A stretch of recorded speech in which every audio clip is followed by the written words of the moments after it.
Sorry, guys. So sorry. Instagram does not want us to be great.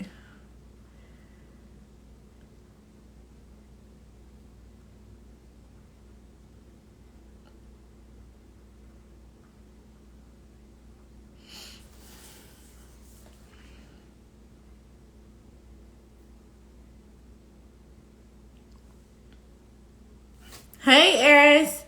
Girl, Instagram don't want me to be great. Doesn't want us to be great at all.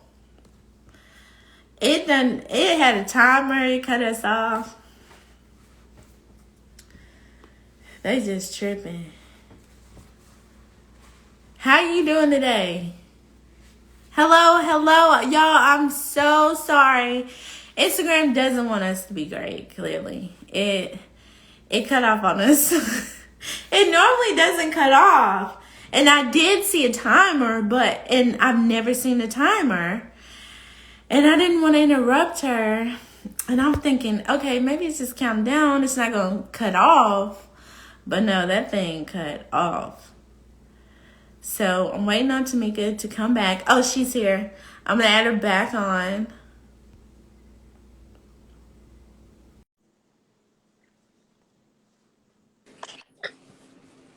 I'm so sorry. You're fine. Okay. Instagram has a vendetta against us, man. I know. Finish telling us about your misunderstanding when it came to your wedding. So like I said, the biggest misunderstanding is everybody thinking I had a wedding. Like, I had a ceremony, but it wasn't like a big wedding. And I think everybody's seen the pictures, because that was the one thing I did think about. I was like, okay, let me at least hire a photographer so we can get pictures of this moment. But it was literally like 5 people there outside of like me, him, the pastor. Like, I mean, our mom, the pastor's wife was there, and like that was like it. And 2 of my friends. So it was like, that was like our biggest misconception, is that I actually had a wedding. So I had to really explain that away to a lot of people that was like upset. Oh my God, I didn't get invited to the wedding. I was like, I didn't have one. I just took nice pictures. But when it comes to my friends, though, like I was saying, most of my friends, like I have friends that have been married, I have friends that have children, I have friends that run businesses. So we've had to have a kind of shift of life, like being flexible where we can. Especially my friends with kids. You have to be flexible when you have children, especially if like I have friends that don't have really big supportive networks, so they're with their kids all the time. So a lot of things that we may do involve the children. We'll have to kind of work around things like that, which I'm okay with because I have my own son. And I'm not one of them like, oh my God, we got to go to the club type thing, Yeah. Girl, I was clubbing in college, I did so much before 21, and it was like after 21, it's like, girl, let me sit down. I'm old now. I don't want to do like any of that really anymore. So my friends, for the most part, understood. And me being the loner that I've been my whole life, kind of, I have siblings, but I grew up by myself. I'm used to being alone. So a lot of my friends understand that. Like I said, I'll disappear sometimes for weeks, and it's not on purpose. It's not to hurt anybody's feelings. It's just, I'm used to being on my own. I'm used to, kind of going within myself when things get crazy, because I don't really like to burden a lot of people with things. And I've even told my friends that a lot, like, oh my God, I don't really call as much because it's like, I feel like all I have going on is something crazy. And it's like, that's not all I want to talk about, is just the craziness I have going on in life all the time. So like I said, I have good friends, so I can appreciate that, because I've had friends who weren't so understanding and have taken it personal when I kind of take my leave of absences that I take, and different things like that, or me not being readily available for them like I once was. And I've just had to explain to them again, it's not personal. It's not me just stepping away from you to be away from you. I have to have my time. I tell my husband that I get every time talking to me, I need by myself, because I grew up like an only child. I have siblings. I grew up like an only child. Like, I've been on my own for a long time. I've lived like I got my first apartment when I was 18. As soon as I moved out, I had roommates. It was like I had my room, I had everything. Then I moved into my own apartment before I was 20. So it's like I've been on my own for a significant amount of time in my life. And I value my alone time. I value being with myself. And it's not few people who can be alone. Yeah. I tell people, you got to really face your demons to be able to sit alone for long periods of time, because you can be alone for an hour or two, because you can be occupied by TV, listen to music for a little while, but people most time don't like being alone when that no longer occupies them and their mind starts wandering and they have to listen to those thoughts in their head. That's when people don't want to be alone anymore, because most people are not able to face that. Yeah. What's going on within them. And like I tell people all the time, like, me and my demons are best friends. So it's nothing that, like, there's nothing like anybody in my life can shun me about. There's nothing I'm ashamed about in my life. Like, I tell people all the time, everything that I've been through, because I've been asked, like, would you change anything? If you could go back and tell yourself this, like, I really wouldn't change anything. The only thing I would probably go back and tell myself was, don't doubt yourself on certain businesses, ideas. Like, there's businesses I should have done years ago. But again, not having that support, not having anybody to really, push me to do it, I fell back on myself. I scapegoated myself.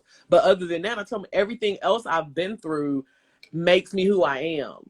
Makes me me. If I didn't have those experiences in life, I wouldn't know what I knew today. I wouldn't be able to do what I'm able to do today. Of course, I wish I would have learned some things 10, 15 years ago.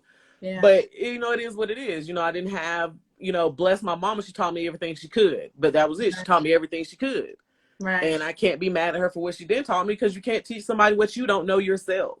Absolutely. So, she did what she could do for me, but that had a limit on it. So it meant a lot of things I had to go find out on my own. I had, like I said, wander through the dark on. And again, that's where it gets okay for me. I step away from my friends at times. I step away from a lot of things at times and kind of just deal with me. And I'm thankful for the friends that I do have who are understanding of that, who, when we do get back together, we're able to kick it off like nothing's changed, pick those conversations right back up. Like I said, Tony, my best friend, he lives in California, so we only get to talk, literally sometimes once every 3 months, because our schedules are so different with the time changes, his work schedule, my work schedule. We just don't catch each other.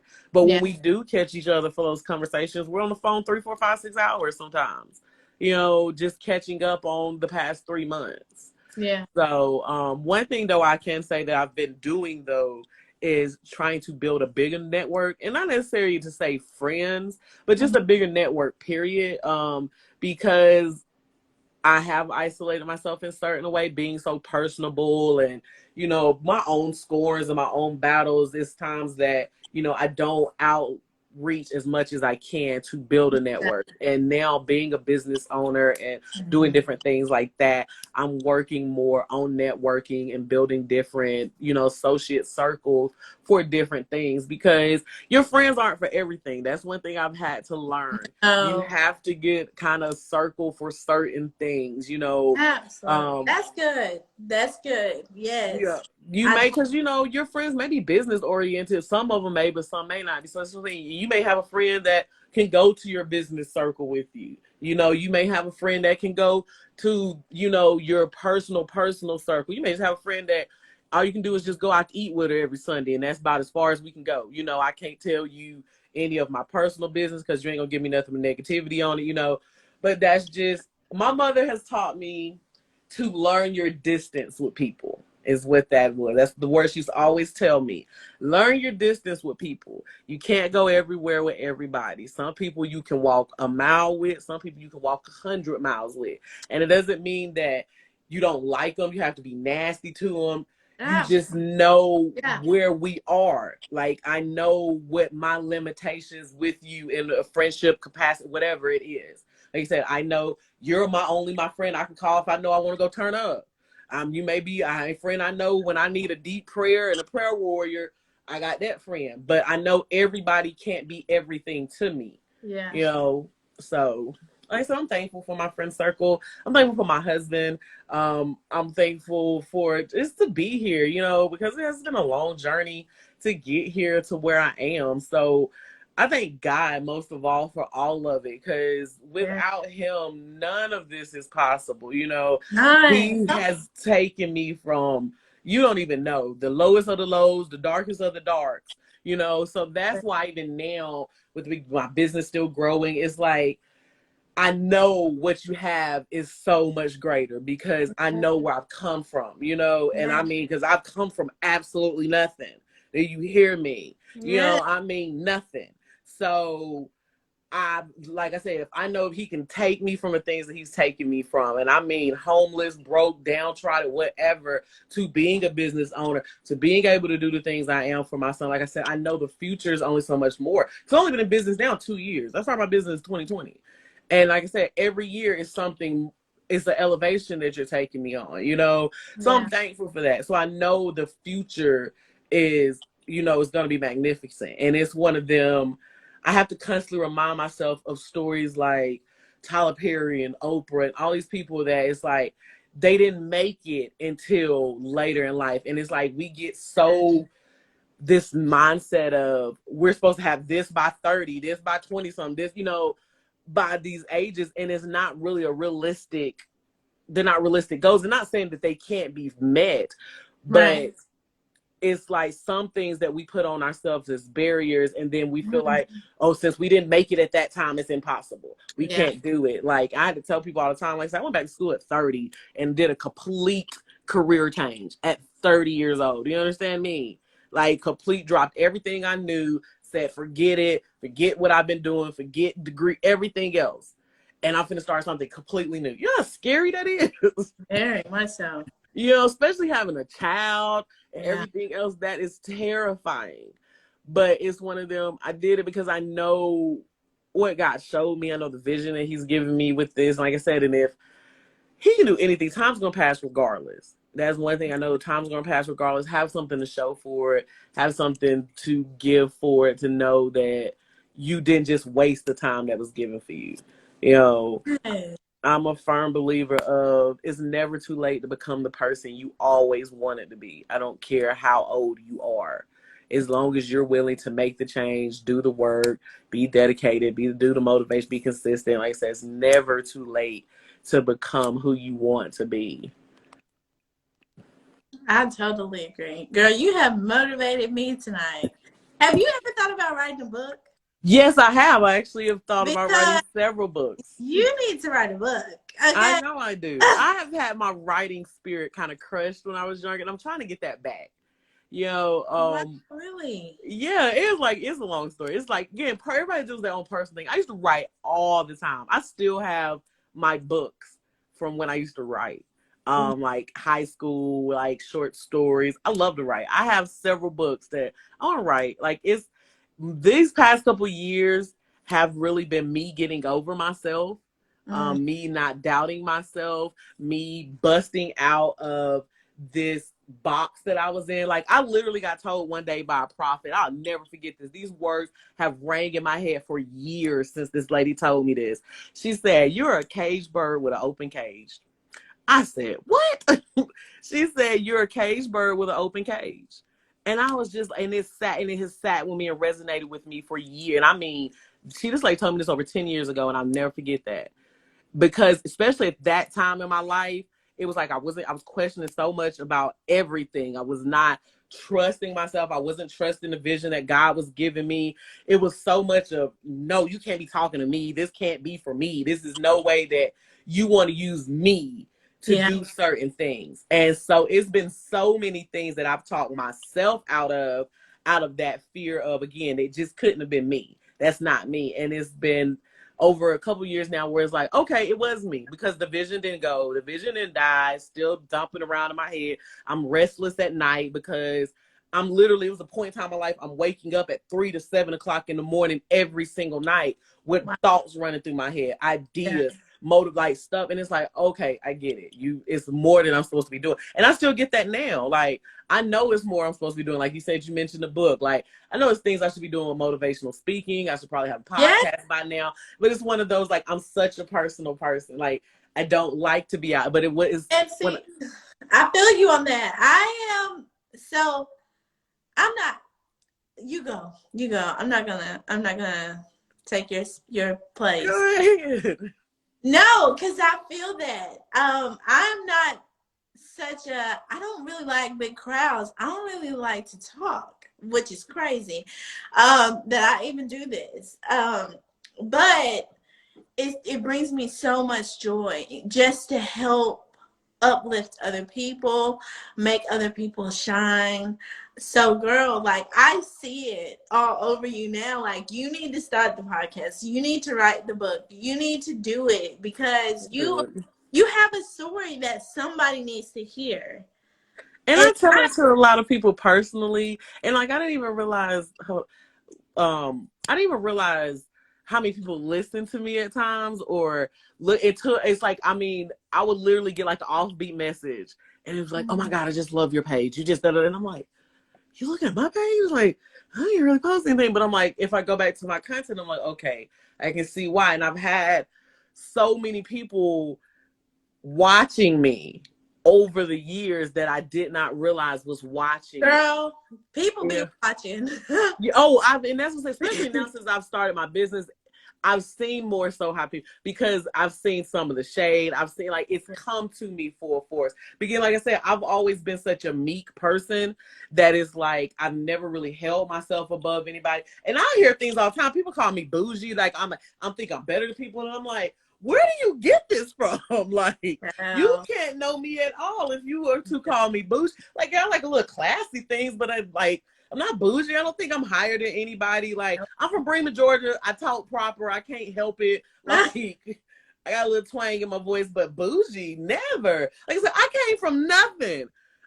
You can't tell me I'm bougie going up on the corner of Mount Zion Street when nothing bougie about where I came from. Hello, Nothing. I came from the sticks. Nothing. I grew up next to the projects and up the street from the cemetery. Nothing bougie about my life. I was the next street over, love. The next street over.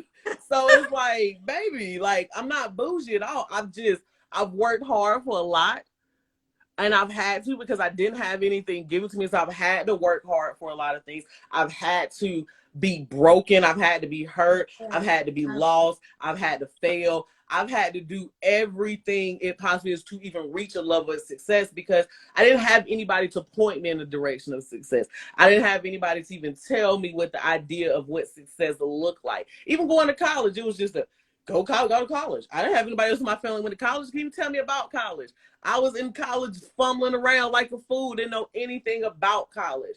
Didn't know if I wanted to piece you 5 words together about what college was supposed to be, what you were supposed to do there. None of that. I didn't have anybody to walk me through what orientation was. The counselor at school is the reason that I got into college. I didn't have a parent that knew what to help me with an application, to help me with a FAFSA. She couldn't. And again, it's not she didn't want to. Yeah. It's just the limitations of what she knew to be able to do with me, and then when I got into college, it was having to work to pay for everything, again, not being able to survive, like, or have anybody else to lean on to survive. You have to make a way to survive. I had to find a way to eat. I had to find a way to do certain things, because it was, if I didn't make this dollar to eat, I wasn't eating that day. If I didn't make this dollar to pay my bill, I wasn't living that day. It was just the life I was in. And from that, though, failing so much is what brought me to where I'm now. And I think that's why I'm so willing to depart information to people. Yeah. I'm so willing to just throw it at people and help them anyway, because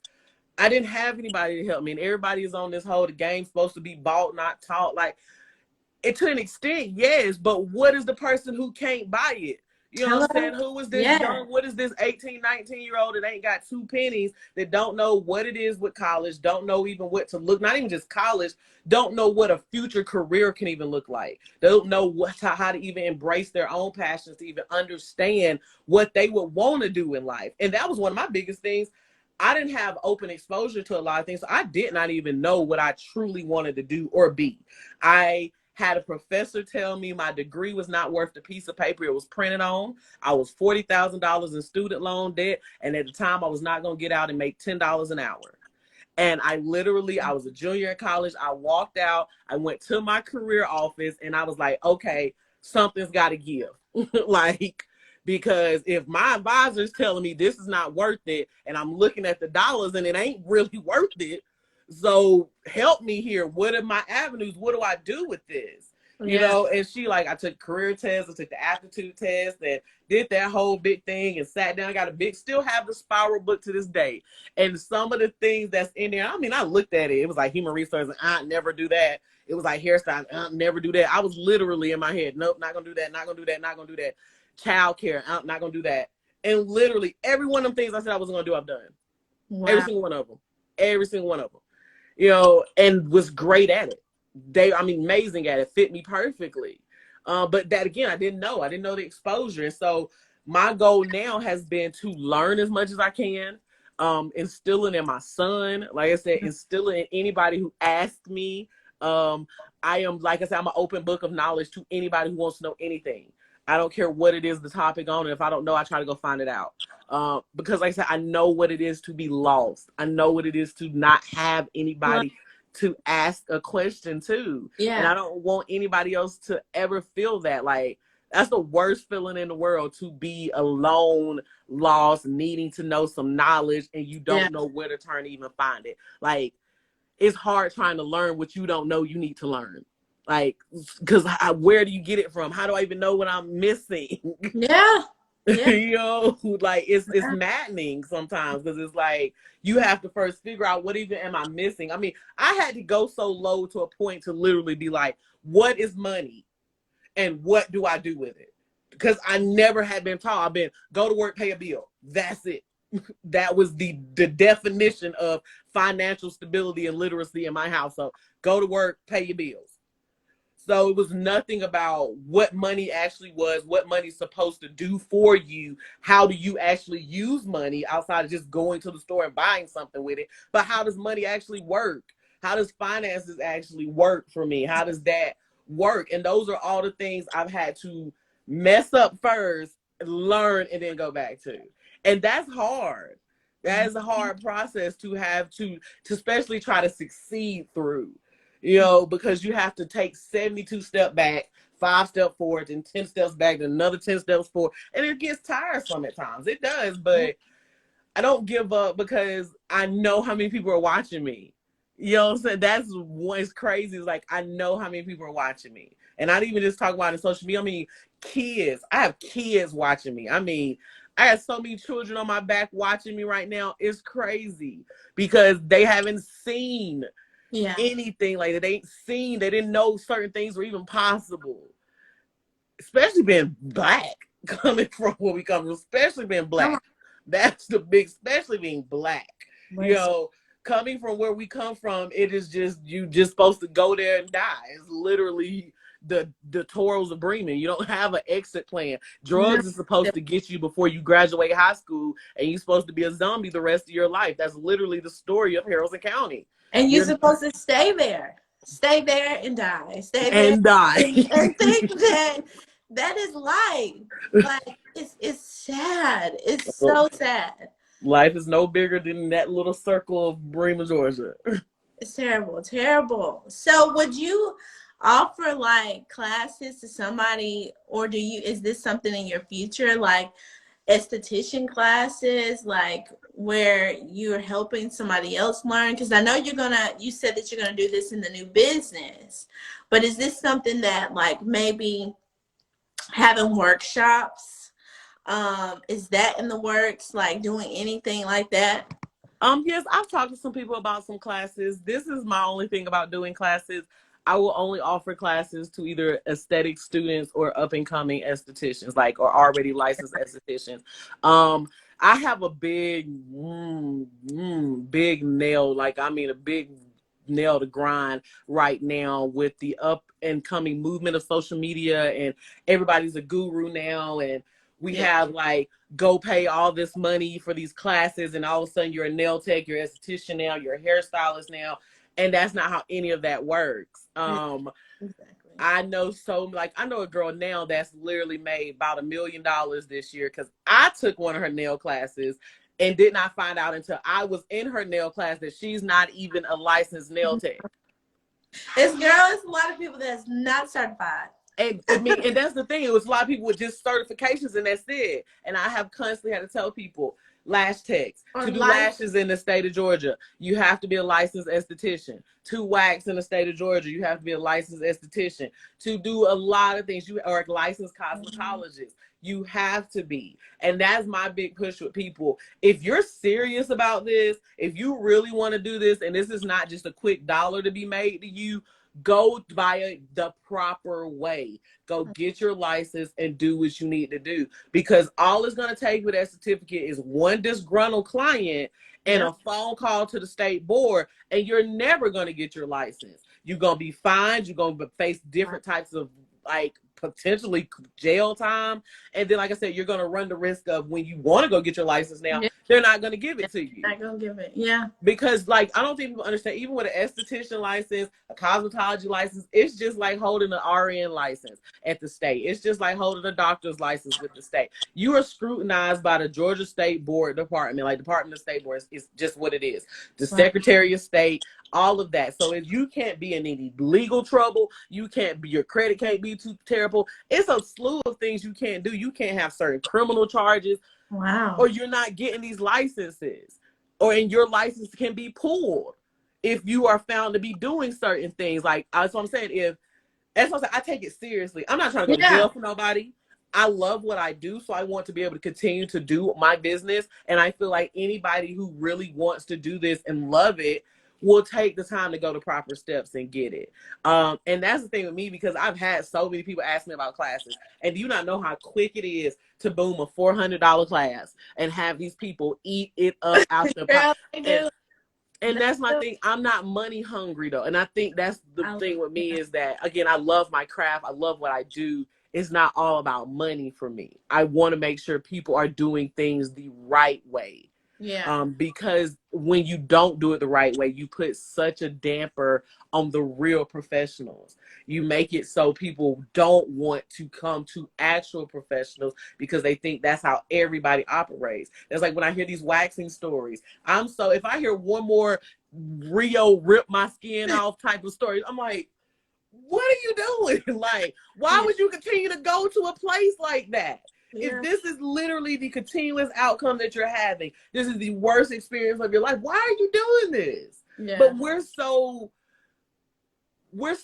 like unknowledgeable, and that's not even the word I'm trying to say. We're so dumb to the fact of what things are supposed to be that people are allowed to just offer us anything, and we accept it as truth. We accept it as this is how this is supposed to be, and not knowing that it's not at all. Right. So I'm willing to do service. I've actually looked into going back to get my educator's license. Okay. Because, like, I love teaching. Like, and to be an esthetician educator is not much. And, you know, I love teaching. I love giving knowledge. Tell me all the time, my head ain't big for nothing. It's full of stuff up there. Like, and I love to give it. So I have thought about that. I have looked into it. I have been, you know, getting that together to want to start classes. But the biggest thing is, like I said, it's not the estheticians that's looking for the classes. You know, it's not the actual licensed people that are looking for these classes. It's these people that are unlicensed that want to make a quick side hustle dollar now.